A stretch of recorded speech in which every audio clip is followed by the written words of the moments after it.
भंडारा गोंदिया जिला वासियों के लिए खुशखबर है। अब आपका मनपसंद channel BS crime India news अब आपके केबल नेटवर्क पर, जी हां, अपने केबल नेटवर्क के एशियन चैनल नंबर 13 पर उपलब्ध है। BS क्राइम इंडिया न्यूज पर खेल, राजनीति, क्राइम, साहित्य व अन्य खबरें प्रकाशित की जाती है। हमारे साथ जुड़ने के लिए तथा हमारे चैनल में खबरें, विज्ञापन आदि के लिए संपर्क करें 8669151757 पर।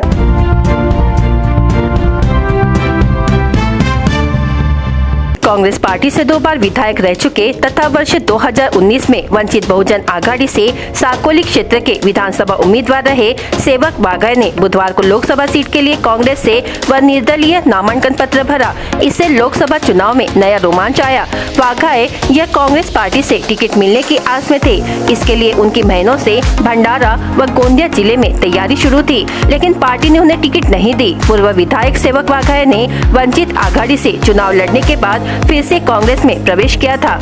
अब कुछ माह से वाघाई यह कांग्रेस पार्टी से भंडारा गोंदिया लोकसभा क्षेत्र की टिकट मांग रहे थे, लेकिन वाघाई व पटोले के बीच वर्षों से विरोध है। कांग्रेस प्रदेशाध्यक्ष नाना पटोले यह सेवक वाघाई को कांग्रेस पार्टी का नेता नहीं मानते, जबकि वाघाई ने हाल ही में हुए तेलंगाना में पार्टी के प्रचार का काम किया। अब नामांकन भरने के अंतिम दिन सेवक वाघाई ने निर्दलीय तथा कांग्रेस पार्टी से नामांकन भरा है। अब वह 30 मार्च को नामांकन पीछे लेते हैं या चुनाव मैदान में उतरते हैं, इस पर कांग्रेस की नजरें लगी है।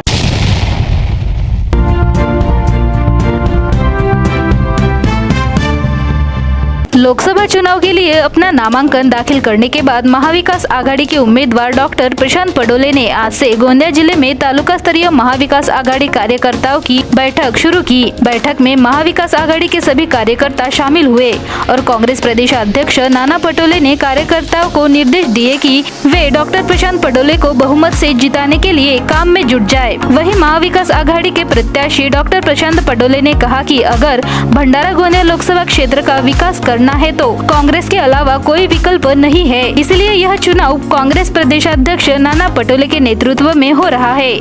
कार्यकर्ताओं की यह बैठक सड़क अर्जुनी तालुका में आयोजित की गई और इसमें महाविकास आघाड़ी के कार्यकर्ताओं ने बड़ी संख्या में भाग लिया और कांग्रेस पार्टी के उम्मीदवार डॉक्टर प्रशांत पडोले को चुनने के लिए हर तरह से मदद करने का वादा किया।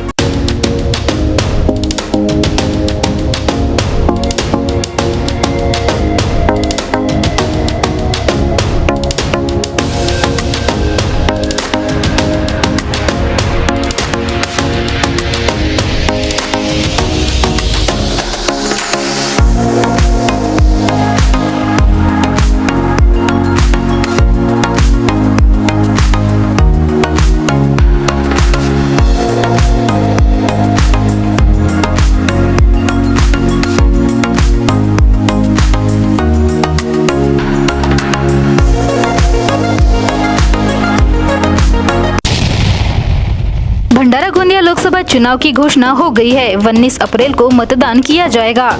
आज नामांकन दाखिल करने की आखिरी तारीख है। अब तक कुल 40 उम्मीदवारों ने 49 आवेदन दाखिल किए हैं। राष्ट्रीय पार्टी की ओर से बीजेपी से सुनील मेंढे, कांग्रेस की ओर से डॉक्टर प्रशांत पडोले, बीएसपी की ओर से संजय कुंभलकर और वंचित बहुजन आघाड़ी की ओर से संजय केवट ने अपनी उम्मीदवारी दाखिल की है। 30 मार्च तक नामांकन वापस ले सकते हैं, तो देखना होगा कि कितने उम्मीदवार अपना आवेदन वापस लेते हैं। लोकसभा चुनाव को लेकर जिला प्रशासन की ओर से तगड़ा बंदोबस्त रखा गया है। जिलाधिकारी प्रजित नायर के मार्गदर्शन में चुनाव के दौरान होने वाले आर्थिक व्यवहार पर नजर रखने वाली FST एवं SST की टीम ने 27 मार्च को गोरेगांव तहसील के सोनी नाका पर नाकाबंदी कर रखी थी। इस पथक में शामिल बाबा शिंदे, सरिता लिल्हारे, विलास सूर्यवंशी, रंजना चनाब, रामानंदा दास, श्यामकला भोयर, संदीप पटले ने 1,76,00,000 रुपए एक वाहन से जब्त किए हैं, जबकि मुंडीपार नाका समीप नाकाबंदी के दौरान 5 लाख रुपए नगद जब्त किए गए हैं। इस दौरान तहसीलदार किशन भदाने के मार्गदर्शन में पंचनामा राशि सील करने, पंचनामा की जानकारी ESMS ऐप पर अपलोड कर कार्रवाई की गई। थानेदार अजय भुसारी व उप निरीक्षक घोलप ने कार्रवाई की। दोनों ही कार्रवाई में तहसीलदार भदाने एवं गोमासी के साथ ही चुनाव निर्णय अधिकारी पूजा गायकवाड़ ने मार्गदर्शन किया। भंडारा गोंदिया लोकसभा चुनाव प्रथम चरण में होने वाले हैं, जिसके चलते 19 अप्रैल को वोट डालने की प्रक्रिया शुरू होगी। इसके लिए 16 मार्च से आचार संहिता लागू की गई है। केंद्रीय निर्वाचन आयोग ने आचार संहिता का उल्लंघन होने पर शिकायत एवं तुरंत कार्रवाई के लिए सी विजिल ऐप बनाया है। 16 मार्च से लेकर नामांकन दाखिल करने की आखिरी तारीख 27 मार्च तक भंडारा में आचार संहिता उल्लंघन की 5 शिकायतें दर्ज हुई है। केंद्रीय चुनाव आयोग ने आदर्श आचार संहिता का पालन हो इसलिए सी विजिल ऐप बनाया, जिसके तहत आचार संहिता उल्लंघन की शिकायत सीधे फोटो और वीडियो के माध्यम से ऐप पर जाकर की जा सकती है। ऐसे में भंडारा जिले में इस ऐप के माध्यम से 27 मार्च तक 5 शिकायतें दर्ज की गई, जिसमें 4 शिकायतें भंडारा और 1 शिकायत तुमसा से प्राप्त हुई, जिसका 100 मिनट के भीतर निपटारा किया गया। हालांकि यह सभी शिकायतें मामूली थी, जिसका तुरंत हल संभव हुआ, किंतु आने वाले दिनों में प्रचार सभाएं, रैलियां निकाली जाएगी, जिसमें बार बार आचार संहिता का उल्लंघन चुनावी रण संग्राम के दौरान होता है। ऐसे में गंभीर मामलों में भी उतनी ही तत्परता से उम्मीदवारों पर अपराध दर्ज होंगे क्या, यह आने वाले दिन ही बताएंगे। राष्ट्रीय कीट नियंत्रण कार्यक्रम के तहत हाथी रोग निर्मूलन के लिए भंडारा तहसील में 26 मार्च से सर्वव्यापी औषधि अभियान चलाया जा रहा है। कार्यक्रम का शुभारंभ जिला परिषद के मुख्य कार्यकारी अधिकारी समीर कुर्तकोटी को जिला स्वास्थ्य अधिकारी डॉक्टर मिलिंद सोनकुवर एवं जिला मलेरिया अधिकारी डॉक्टर कविता कविश्वर के हाथों गोलियां खिलाकर किया गया। इस समय अमरावती के उप जिलाधिकारी तथा राज्य स्तरीय पर्यवेक्षकीय अधिकारी डॉक्टर शरद जोगी, पौषावय अधिकारी जुनैद सैयद, पुणे के स्वास्थ्य पर्यवेक्षक बीजी धुमाल, स्वास्थ्य निरीक्षक प्रशांत भूरे और अन्य उपस्थित थे।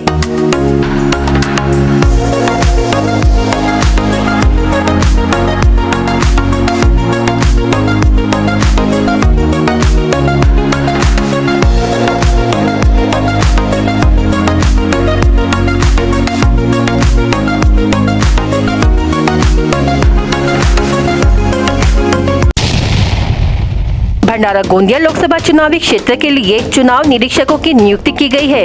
इनमें विजय सिंह लोकसभा मतदाता संघ के चुनाव निरीक्षक रहेंगे। उनके संपर्क अधिकारी प्रफुल्ल केलकर है। शासकीय विश्राम गृह भंडारा में वह नागरिकों से प्रत्यक्ष मुलाकात के लिए उपस्थित रहेंगे। भारतीय राजस्व सेवा के हर्षवर्धन भंडारा गोंदिया लोकसभा मतदार संघ के लिए खर्च निरीक्षक के रूप में कार्य संभालेंगे। उनका निवास स्थान शासकीय विश्राम गृह में है। उनके संपर्क अधिकारी राजेश हुमने है। राजपाल सिंह संधू की भंडारा गोंदिया तथा गढ़चिरौली लोकसभा मतदार संघ के लिए कानून एवं सुव्यवस्था निरीक्षक के रूप में नियुक्ति की गई है। वर्तमान में चैतन्य विश्राम गृह पुलिस मुख्यालय भंडारा में उनका निवास है। उनके संपर्क अधिकारी यातायात नियंत्रण शाखा के पुलिस उप निरीक्षक भूषण कोहली है। किसी भी राजनीतिक पार्टी के उम्मीदवार की, नागरिक की या मतदाता की शिकायत होने पर इनसे संपर्क कर सकते हैं। ऐसी जानकारी उप जिला चुनाव अधिकारी प्रशांत पिसाल ने दी है। लोकसभेच्या निवडणुकीची घोषणा होताच गोंदिया जिल्ह्यामध्ये मोठ्या उत्साहाचे वातावरण निर्माण झाले होते। गावागावात, दुकानात, चौकात निवडणुकीची चर्चा रंगल्या होत्या। त्या काळात अनेकांना राष्ट्रवादीचे प्रफुल्ल पटेल, काँग्रेसचे नाना पटोले आणि भाजपचे परिणय फुके हे निवडणूक लढतील अशा चर्चा जिल्ह्यामध्ये प्रत्येक ठिकाणी ऐकायला मिळत होत्या। मात्र उमेदवारांच्या नावांची घोषणा झाली आणि जणू काही ग्रामीण भागासोबतच शहरी भागातील गावागावात, चौकात रंगणाऱ्या गप्पा आता बंद झाल्याचे चित्र गोंदिया जिल्हा मध्ये दिसत आहेत। लोकसभेच्या निवडणुकीत आपल्या जिल्ह्यातील नेते हे निवडणूक रिंगणात असणार, यामुळे गावागावात चर्चांना वेग आला होता। परंतु याला कुठेतरी फाटा देत प्रफुल्ल पटेल, नाना पटोले, परिणय फुके यांपैकी कोणीही निवडणूक लढत नसल्याने जणू काही गावातील चर्चा ह्या बंद झाल्या असल्याचे चित्र दिसत आहे। एकंदरीत गोंदिया भंडारा लोकसभा निवडणुकीची जेव्हा चाहूल लागली तेव्हापासून अशी एक चर्चा होती की यावेळेस किमान गोंदिया जिल्ह्याला उमेदवार मिळेल, परंतु दोन्ही पक्षांनी ज्या हिशोबाने उमेदवार आपले जाहीर केले त्या अनुषंगाने दोन्ही उमेदवार हे भंडारा जिल्ह्यातील आहे।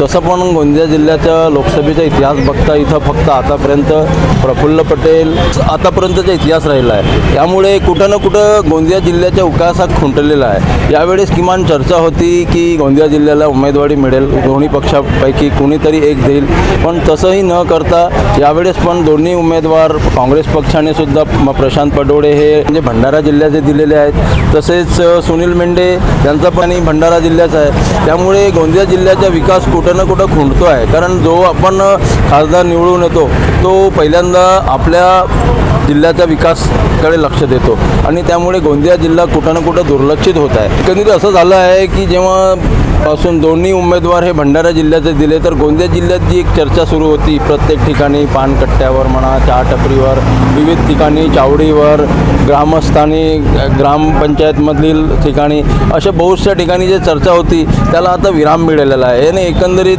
काँग्रेस पक्षाने एक नौखा उमेदवार दिला आहे आणि भाजपने आपल्या पूर्ण त्याच खासदाराला रिपीट केलं आहे. त्यामुळे गोंदिया जिल्ह्यातील निवडणूक ही एकदम निस्तेज झालेली आहे. असं वाटत होतं की धुळवडीनंतर प्रचारात चांगला रंग येईल, पण उमेदवार जाहीर होताच ही निवडणूक एकदम निस्तेज आणि बेरंग झालेली सारखी वाटत आहे आणि या चर्चांना पूर्ण तरी विराम मिळालेला आहे.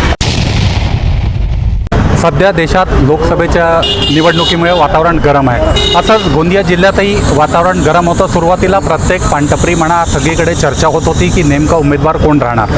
यावेळेला सगळ्यांना अपेक्षा होती की गोंदियाचा उमेदवार राहील, पण ऐनवेळी उमेदवार घोषित झाल्याने दोन्ही उमेदवार भंडाऱ्याचे असल्यामुळे आता गोंदियात असं वाटतच नाही आहे की निवडणूक आहे की नाही. प्रचार किंवा कोणत्याही पान दुकान म्हणा कोणत्याही ठिकाणी निवडणुकीची चर्चा होताना आपल्याला दिसत नाही आहे. आता येणारा काळच सांगेल की नेमकी निवडणुकीत काय येते. आज फॉर्म भरण्याचा शेवटचा दिवस असल्यामुळे आज भंडाऱ्याला कोण कोण उमेदवार फॉर्म भरतात आणि एकूण जर पाहिलं तर गोंदियाचा उमेदवार यावेळेला गोंदियाकरांना अपेक्षा होती की गोंदियाचा स्थानिक उमेदवार निवडणुकीत राहील, ज्यामुळे लोकांना खूप आशा होती. पण ऐनवेळी भंडाऱ्याचे दोन्ही उमेदवार दिल्याने गोंदियात आता निराशाचे वातावरण आहे आणि इलेक्शन आहे असं कुठेही वाटत नाही आहे. गोंदियाच्या लोकांची अपेक्षा होती की जर गोंदियाचा उमेदवार असता तर इथे स्थानिक विकास खूप झाला असता, कारण गोंदियाच्या समस्या ज्या 5 वर्ष आधी होत्या त्या समस्या तशाच आहे. आपण जर इथे पाहिलं तर हा बसस्टॉप आहे आणि सगळ्यात जास्त जवळपास 250 ते 300 लोक संध्याकाळी विद्यार्थी म्हणा महिला म्हणा इथून जातात.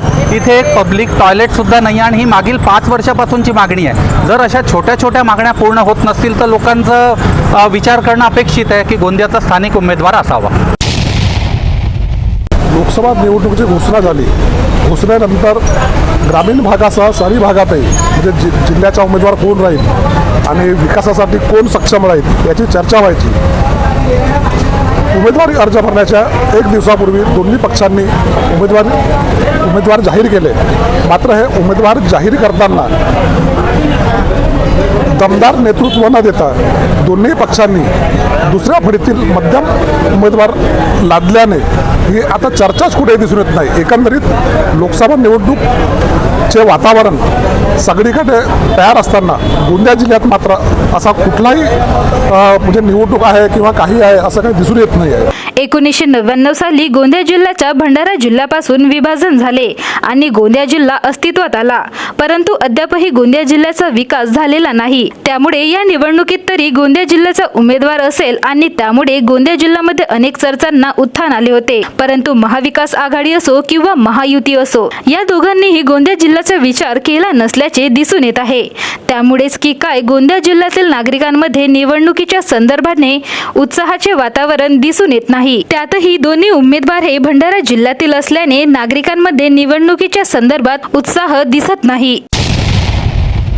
वास्तविक 1999ला जिल्ह्याची निर्मिती झाली आहे. त्या निर्मितीनंतर फक्त एकदाच गोंदिया जिल्ह्याला खासदाराचं प्रतिनिधित्व मिळालेलं आहे, तेही राष्ट्रवादी काँग्रेसचे प्रफुल्ल पटेल यांच्या माध्यमातून. त्यानंतर झालेल्या सगळ्या निवडणुकांमध्ये भंडारा जिल्ह्यातील जनप्रतिनिधींना या जिल्ह्याचे नेतृत्व करण्याची संधी मिळाली आहे. जिल्ह्याच्या विकासाकडे जर पाहिलं तर जिल्ह्याचं प्रतिनिधित्व असलं तर जिल्ह्याच्या विकासाकडे लक्ष दिला जातो, परंतु 2009च्या निवडणुकानंतर झालेल्या एकाही निवडणुकीत या जिल्ह्याला प्रतिनिधित्व न मिळाल्याने गोंदिया जिल्ह्याच्या औद्योगिक, सांस्कृतिक, पर्यटन आणि विकासात्मक क्षेत्रात चालना देण्यासाठी जी गती मिळायला पाहिजे होती ती गती मिळालेली नाही. याकरता जिल्ह्याचं प्रतिनिधित्व महत्त्वाचं आहे. या निवडणुकीमध्ये असं लोकांमध्ये एक उत्साह होता की बाबा ही निवडणूक प्रफुल्लभाई पटेल लढणार आणि नाना पटोले लढणार. या 2 जिल्ह्यातील 2 नेत्यांमध्ये म्हणजे प्रफुल्ल पटेल गोंदियाचे आणि नाना पटोले भंडारा जिल्ह्याचे प्रतिनिधित्व करतात. या 2 नेत्यामध्ये चुरस निर्माण होईल आणि चांगली लढाई रंगत होईल अशी लोकांमध्ये चर्चा होती. आणि लोकांमध्ये यावेळेस प्रफुल्ल पटेलांबद्दल पण थोडीशी सहानुभूती होती, परंतु त्यांनी रिंगणातून माघार घेतल्याने आणि ते महायुतीमध्ये सहभागी झाल्यामुळे ही जागा भाजपच्या कोट्यात गेली. त्यामुळे जी एक मतदारात जो उत्साह होता तो उत्साह आता राहिलेला नाही आहे.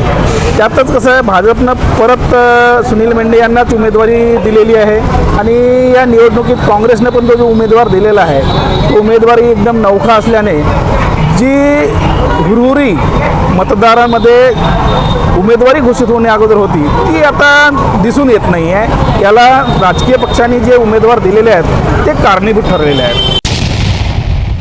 BS क्राइम इंडिया न्यूज आपके सामने पेश कर रहा है भंडारा क्राइम वारदात। हर जुर्म से हम आपको कराएंगे अवगत।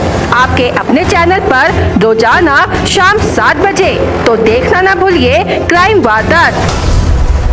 शराब के अति सेवन से तबीयत बिगड़ी, इलाज के दौरान शराबी की मृत्यु हो गई। मृतक का नाम स्थानीय आंबेडकरवाड़ निवासी गौतम भास्कर तिरपुड़े, उम्र 40 वर्ष है। भंडारा पुलिस ने मामला दर्ज किया। घर के सामने गाली गलौज कर रहे व्यक्ति को गाली देने से रोकने पर उसने लकड़ी से प्रहार कर महिला को घायल कर दिया। शिकायतकर्ता महिला की शिकायत पर पालांदुर पुलिस थाना में अपराध दर्ज किया गया।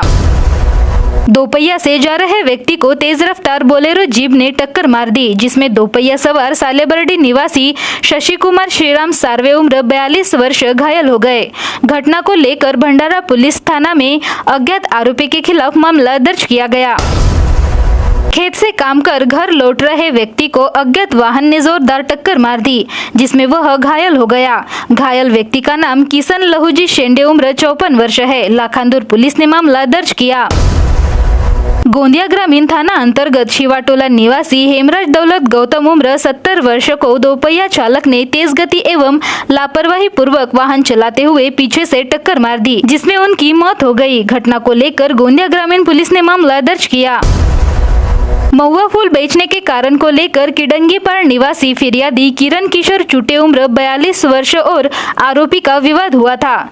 इस दौरान आरोपी ने फिरियादी के हाथ को दांत से काटकर उसे जख्मी कर दिया और मारने पीटने की धमकी दी। फिरियादी की शिकायत पर गोरेगांव पुलिस ने मामला दर्ज किया। होलिका दहन के लिए सभा मंडप परिसर में आई महिला पर उसके पति ने चाकू से वार कर उसे घायल कर दिया। जख्मी महिला का नाम सरिता नरेश गिरी, उम्र 29 वर्ष है। घटना को लेकर साकोली पुलिस ने मामला दर्ज किया। भंडारा गोंदिया जिला वासियों के लिए खुश खबर है। अब आपका मनपसंद channel BS crime India news अब आपके केबल नेटवर्क पर, जी हां, अपने केबल नेटवर्क के एशियन चैनल नंबर 13 पर उपलब्ध है। BS क्राइम इंडिया न्यूज पर खेल, राजनीति, क्राइम, साहित्य व अन्य खबरें प्रकाशित की जाती है। हमारे साथ जुड़ने के लिए तथा हमारे चैनल में खबरें, विज्ञापन आदि के लिए संपर्क करें 8669151757 पर।